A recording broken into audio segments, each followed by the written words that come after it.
Bienvenidos y bienvenidas a APSE Noticias, el noticiero sindical de Costa Rica. Estas son las informaciones más importantes de hoy jueves 28 de octubre. TEAPSE publica el resultado de elecciones nacionales 2021. TEAPSE ya publicó los resultados provisionales de las elecciones nacionales APSE 2021, celebradas el lunes 25 de octubre en todo el país. Se registró una participación de más de 22.000 afiliados, quienes hicieron presentes para ejercer su derecho al voto. Cabe destacar que esta cantidad de electores supera el total de personas que han participado en otros procesos nacionales, como son las convenciones internas de los partidos políticos.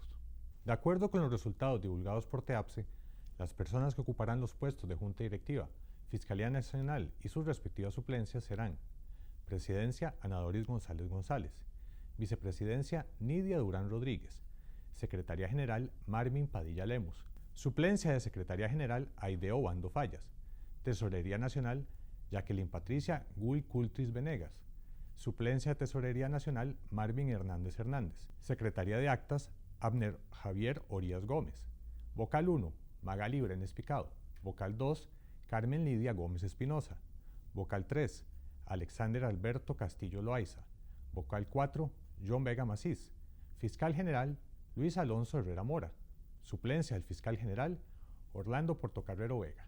Estos resultados serán oficializados durante la Asamblea General, previo a la toma de juramento de los miembros electos para estos cargos directivos, a efectuarse ante dicha asamblea, que se llevará a cabo los días lunes 22 y martes 23 de noviembre. Puede consultar los resultados provisionales en nuestro sitio web www.apse.cr. Docentes dedican más de 20 horas semanales a actividades administrativas.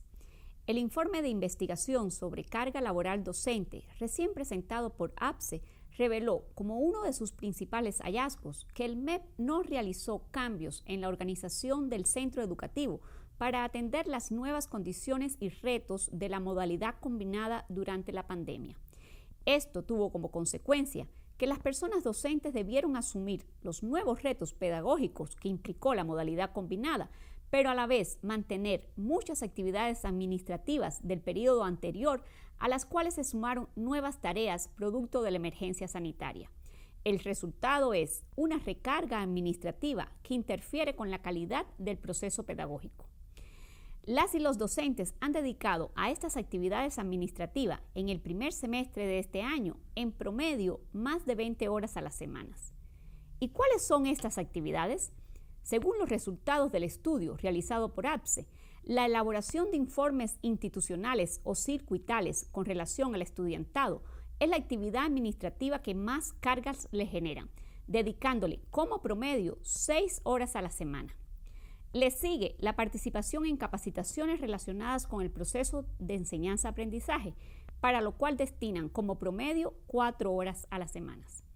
Asimismo, le dedican en promedio 3 horas más a reuniones con el personal docente sobre gestión administrativa del centro educativo. Otras actividades a las que dedican entre 2 y 3 horas como promedio a la semana son reuniones con el personal docente sobre gestión administrativa del centro educativo, seguimiento a la aplicación del protocolo sanitario, actividades relacionadas con los comités que tiene el centro educativo, la coordinación de actividades académicas con otros docentes y la conmemoración de fechas cívicas. Todo esto suma en promedio a la semana 21 horas si son de secundaria y 24 si son de primaria.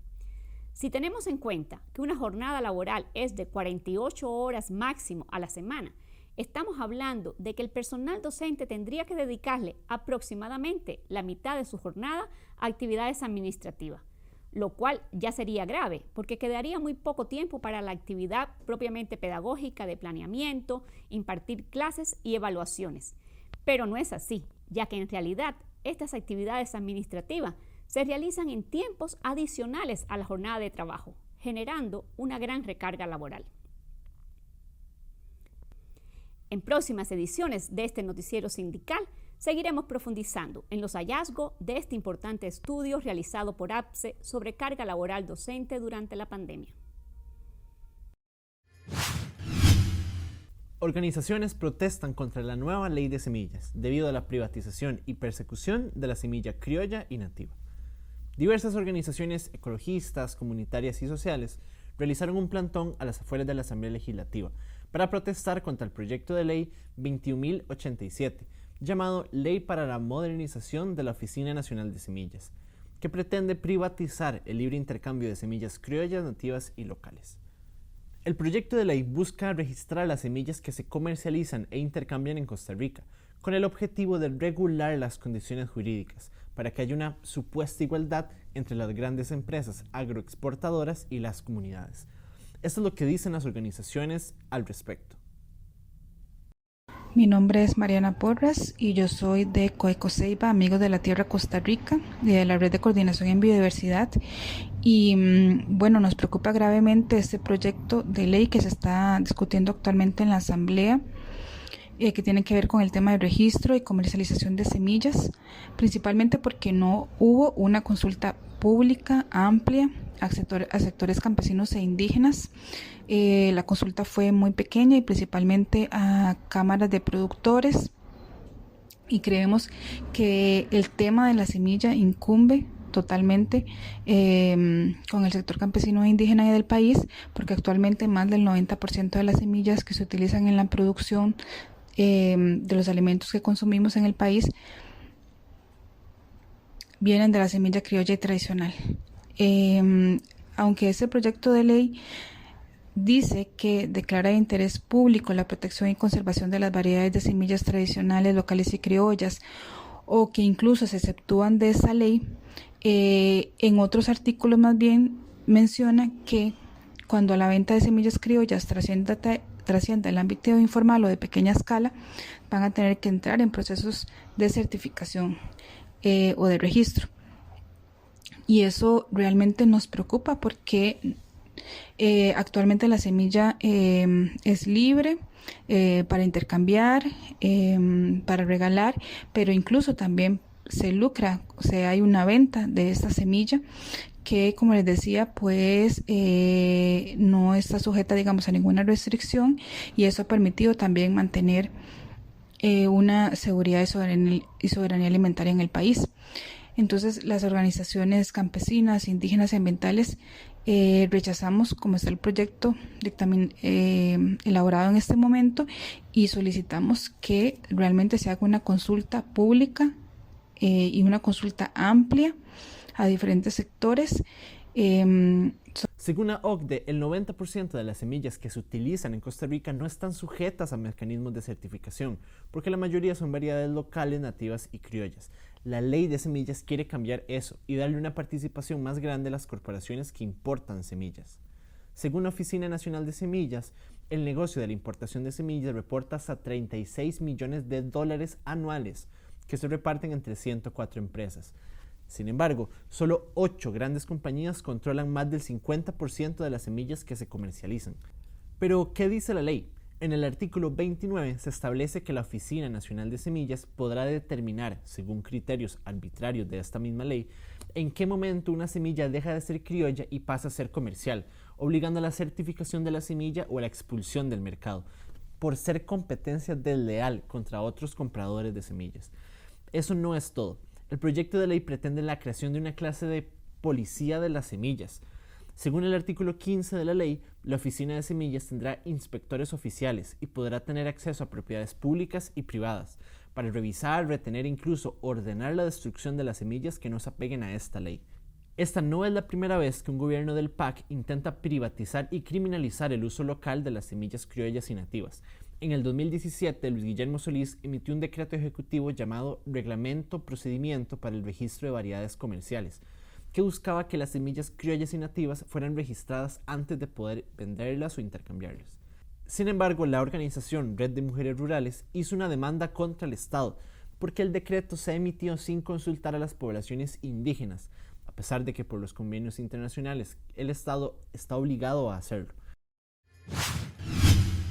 APSE continúa campaña para denunciar y generar conciencia sobre problemas nacionales. Las coordinaciones regionales de APSE continúan con la colocación de vallas publicitarias con mensajes referentes a la situación nacional, cuyo objeto es despertar la conciencia no solo entre la afiliación apsina, sino entre toda la población nacional. Esta campaña dio inicio en mayo de este año, momento en el que el Consejo Nacional de APSE coordinó la colocación de estos mensajes. Las dos primeras vallas fueron sobre el proyecto de ley de empleo público y sobre el acuerdo con el FMI. Durante el mes de octubre se publicó una valla sobre el caso Cochinilla, escándalo que ha puesto en evidencia los alcances de la corrupción política y empresarial en las más altas esferas públicas y privadas. Rayman Navarro, coordinador de la Regional 28 de Buenos Aires de Punta Arenas, narró a APSE Noticias cuál fue el proceso para colocar esta propaganda y cómo ha sido valorada por la afiliación. Viera cómo nos han estado mandando mensajitos, gente ajena al sindicato. De qué bueno visibilizar eso tan importante como lo de la denuncia a la corrupción. Entonces ahí la respuesta de la gente ha sido muy buena y de los afiliados, pues por supuesto que también. Ahora bien, aunque los temas abordados en esta campaña son controversiales e involucran a sectores poderosos, la reacción de la población ha sido positiva, como lo afirma el propio Rayman Navarro. De acuerdo a lo que nosotros hemos publicado y la reacción del pueblo es bastante positiva. La gente ha reaccionado muy positivamente porque ellos sienten que nosotros pues hemos hablado con la verdad. Las denuncias que se han hecho, el tiempo nos va dando la razón y que lo que nos dicen que es muy importante evidenciar y hacer conciencia sobre la corrupción, ¿verdad? Que ahí es donde está el problema, la situación fiscal del país y que son temas que se tienen que tocar, ¿verdad? Lamentablemente que la gente también entiende que no ha habido la voluntad política para hacerle frente y que es muy fácil solamente responsabilizar al empleado público, ¿verdad? Pero es como una cortina que tienen mientras ellos siguen haciendo lo que les conviene, como la evasión, la elusión, ¿verdad? Y la corrupción, que eso es intocable para la clase política, tal parece. El objetivo de este tipo de campañas es generar conciencia entre la población para manifestarse sobre los problemas nacionales e internacionales, teniendo siempre presente la defensa de los derechos humanos y la libre determinación de los pueblos en la búsqueda de la justicia social, lo que es acorde con los fines de la organización sindical, como lo señala el artículo 5 del Estatuto de APSE Sindicato. Cierra octubre con protestas en América Latina. Las últimas 2 semanas, los pueblos latinoamericanos han protagonizado varias protestas en distintos países, desde Centroamérica hasta el sur, pasando por el Caribe. En El Salvador, el 17 de octubre, varias organizaciones salieron a las calles a marchar en contra de las medidas antipopulares y autoritarias del presidente Nayib Bukele, tales como la reforma judicial y la aprobación de la moneda Bitcoin, así como las sentencias de la Sala Constitucional que permiten la reelección del presidente. Esta es la segunda movilización importante en contra de las políticas de Bukele. La primera se había realizado el 15 de septiembre en el marco de la conmemoración del Bicentenario. Y también acá en la región centroamericana, en el poblado maya El Estor, al noreste de Guatemala, las comunidades han sostenido una jornada de protestas contra el proyecto minero liderado por la empresa suiza Solvay. Demandan que sea incumplido el convenio 169 de la Organización Internacional del Trabajo sobre consulta previa, libre e informada a los pueblos indígenas. Además, protestan por los daños ambientales que la minería provoca en la comunidad. Esta protesta fue reprimida durante el fin de semana, al mismo tiempo que el presidente del país, Alejandro Giammattei, ordenó declarar estado de sitio en la zona por 30 días, lo cual implica limitar el derecho a manifestación, permitir detenciones sin orden de juez, toque de queda a partir de las 6 de la tarde y otras restricciones a los derechos humanos. El Estor se encuentra sitiado por las fuerzas militares. Y también contra los planes de minería y de extracción petrolera, se manifestaron las comunidades indígenas en Ecuador el pasado 19 de octubre. En este mismo país se realizaron esta semana 2 jornadas importantes de protestas martes y miércoles contra las políticas del gobierno de Guillermo Lasso, principalmente por el alza de los combustibles, a los que las organizaciones están exigiendo la reducción del precio de la nueva tarifa que se aprobó en junio pasado. En Colombia continúan las protestas contra el gobierno de Duque. La más reciente manifestación ocurrió el pasado 20 de octubre, donde sindicatos, organizaciones sociales, de mujeres, de derechos humanos, salieron a las calles en distintos puntos del país convocadas por el Comité del Paro, que ha protagonizado ya varias acciones en los últimos meses. En esta ocasión se está exigiendo mejores condiciones laborales para las y los trabajadores colombianos, en particular quienes laboran en el sector salud. También, en relación a la ley de presupuesto, los sindicatos aglutinados en la CUT exigen el no pago de la deuda para que estos recursos se destinen a pagar una renta básica. A las manifestaciones se unieron las comunidades indígenas, quienes marcharon en defensa de sus territorios. Y por último, en el Caribe, en Puerto Rico, el 18 de octubre, una importante movilización se realizó en las calles de San Juan contra la privatización de la energía, bajo la consigna Luma Fuera, que es el nombre de la empresa. Las y los puertorriqueños protestan porque después de la privatización impuesta por los Estados Unidos, los precios han subido y también han sido recurrentes los cortes del servicio eléctrico. Vea hoy a las 7 de la noche el programa Desde la Otra Acera. ¿Sabía usted que Costa Rica tiene las medicinas más caras de toda Centroamérica? Pagamos entre un 30 y un 50% más que en El Salvador o que en Panamá por productos que incluso son hechos aquí en suelo costarricense.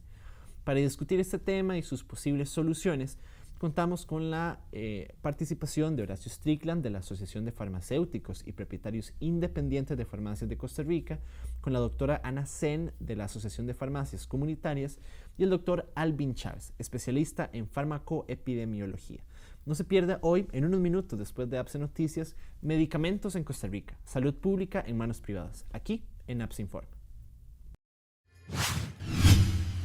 Hasta aquí las informaciones de hoy. Muchísimas gracias por estar atento y atenta al Noticiero Sindical de Costa Rica. Nos vemos el próximo 2 de noviembre con más informaciones en APSE Noticias.